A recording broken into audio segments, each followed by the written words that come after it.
Australia is in the midst of the biggest mining boom the country has ever seen, but the Reserve Bank Governor, Glenn Stevens, told a resources conference at Victoria University that we shouldn't assume the good times will last forever. And he reiterated that both governments and households need to save for the future. Emily Stewart reports. Australia is riding a wave of prosperity, and the central bank boss wants to remind everyone such good times don't last forever.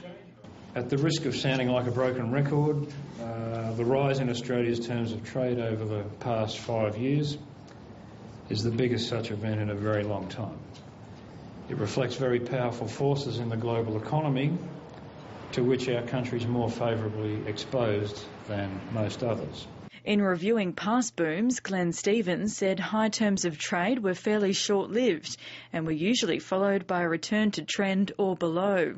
And while he says this episode is different because the exchange rate isn't fixed or heavily managed, he says it's still important for households, businesses and governments to have a precautionary approach to spending. It's easy later to consume some of that income if the income gains do turn out to be permanent. It's much harder to wind back absorption that has run up in anticipation of income gains that then don't persist or even arrive.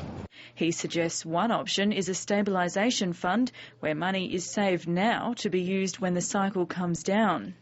If your starting presumption is we've got a much bigger resource sector but still a cycle, and therefore we want to think about ways in which the economy can be cushioned from the big swings.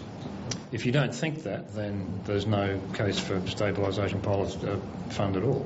But to some extent, it's an issue for a few years down the track. We have a substantial fiscal adjustment going on at the moment, and if you were going to have a fund, you're going to presumably wait till you've eliminated the deficit before you start putting money in funds. A key question central to the Resources Conference is just how long the high prices for raw materials will last, and what sort of structural changes in the economy are needed to take advantage of the good times. Experts agree productivity will come back into focus, especially in sectors that are exposed to the rising Australian dollar. Meanwhile, demand for resources is still strong as Asian economies continue to grow. But Glenn Stevens warns China will probably tighten monetary policy further this year. We should expect to see China begin to slow down this year.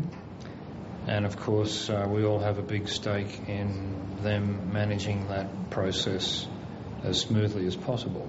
But he wasn't so keen to comment on the question of taxing a bigger stake of the riches from Australia's miners. I'm not going to buy into the resource rent tax. I create enough controversy with my day job, so I'm not going to moonlight as a tax guy. That channel to save more money for the nation's future now appears lost anyway after the Gillard government agreed to a compromise deal last year.